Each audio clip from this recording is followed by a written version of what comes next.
Hey everyone, Pastor Todd here. I'm over in the corner of the fellowship hall, standing next to this wonderful depiction of Jesus. This was behind the altar in one of our predecessor churches. Just I'm worried metaphorically that we've got him shoved in the corner here. So we shouldn't do this with Jesus in our spiritual lives either. So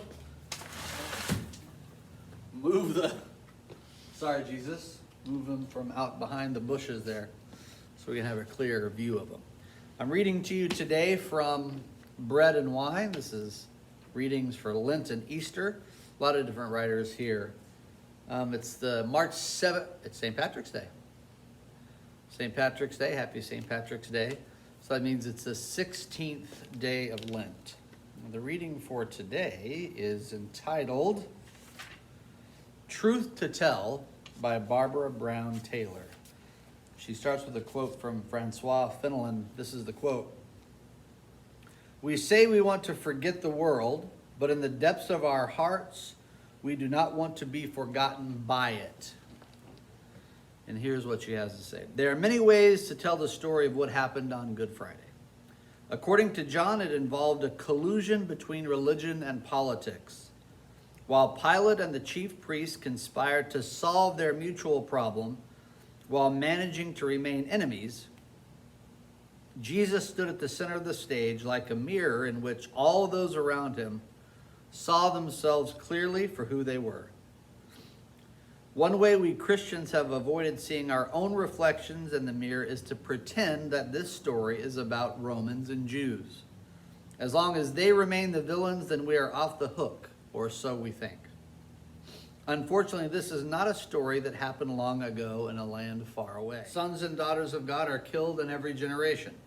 They have been killed in holy wars and inquisitions, concentration camps and prison cells. They have been killed in Cape Town, Memphis, El Salvador, and Alabama. The charges against them have run the gamut, but treason and blasphemy have headed that list, just as they did for Jesus. He upset those in charge at the courthouse and the temple. He suggested they were not doing their jobs. He offered himself as a mirror they could see themselves in, and they were so appalled by what they saw that they smashed it. They smashed him every way they could. One of the many things this story tells us is that Jesus was not brought down by atheism and anarchy. Process that for a moment. Jesus was not brought down by atheism and anarchy. He was brought down by law and order allied with religion, which is always a deadly mix. Beware those who claim to know the mind of God and who are prepared to use force if necessary to make others conform. Beware those who cannot tell God's will from their own. Temple police are always a bad sign. When chaplains start wearing guns and hanging out at the sheriff's office, watch out. Someone is about to have no king but Caesar. This is a story that can happen anywhere at any time, and we are as likely to be the perpetrators as the victims. Ouch. We are as likely to be the perpetrators as the victims. I doubt that many of us will end up playing Annas, Caiaphas, or Pilate, however. They may have been the ones who gave Jesus the death sentence, but a large part of him had already died before they ever got to him. The part Judas killed off, then Peter, then all those who fled. Those are the roles with our names on them, not the enemies, but the friends. Whenever someone famous gets in trouble, that is one of the first things the press focuses on. What do his friends do? Do they support him, or do they tell reporters that unfortunately they have seen this coming for some time? One of the worst things a friend can say is what Peter said. We weren't friends exactly. Acquaintances might be a better word. Actually, we just worked together for the same company, I mean. Not together, just near each other. My desk was near his. I really don't know him at all. No one knows what Judas said. In John's gospel, he does not say a word, but where he stands says it all. After he has led some 200 Roman soldiers and the temple police to the secret garden where Jesus is praying, Judas stands with the militia. Even when Jesus comes forward to identify himself, Judas does not budge. He is on the side with the weapons and handcuffs, and he intends to stay there. Or maybe it was not his own safety that motivated him. Maybe he just fell out of love with Jesus. That happens sometimes. One day you think someone is wonderful, and the next day he says or does something that makes you think twice. He reminds you of the difference between the two of you, and you start hating him for that, for the difference, enough to begin thinking of some way to hurt him back. This is Barbara Brown Taylor saying this. I remember being at a retreat once where the leader asked us to think of someone who represented Christ in our lives. When it came time to share our answers, one woman stood up and said, I had to think hard about this one. I kept thinking, who is it who told me the truth about myself so clearly that I wanted to kill him for it? Whew.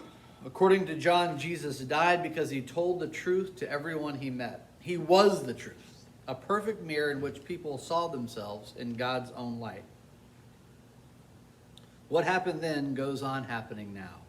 In the presence of his integrity, our pretense is exposed.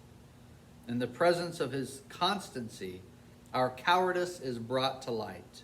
In the presence of his fierce love for God and for us, our own hardness of heart is revealed. Take him out of the room, and all those things become relative.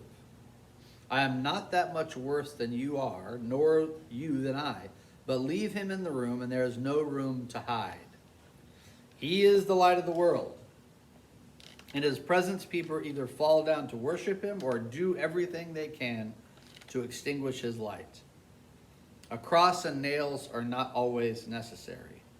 There are 1,000 ways to kill him, some of them as obvious as choosing where you will stand, and when the showdown between the weak and the strong comes along, others of them as subtle as keeping your mouth shut when someone asks if you know him. Today, while he dies, do not turn away. Make yourself look in the mirror. Today, no one gets away without being shamed by his beauty. Today, no one flees without being laid bare by his light. Amen to those powerful words. So, that's our reflection for today. Thank you for watching. I remind you to pray for someone that they have a meaningful experience, meaningful transformative experience in Lent. 2 days from now, I'll remind you again tomorrow, but Saturday, March 19th, come to the Pinewood Lake Association Clubhouse at 11 a.m. Reverend Tim Hare and I will be jumping in the cold water to benefit my friend Abby.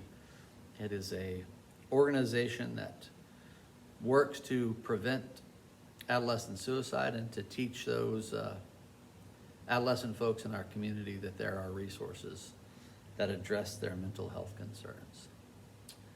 So until tomorrow, God bless.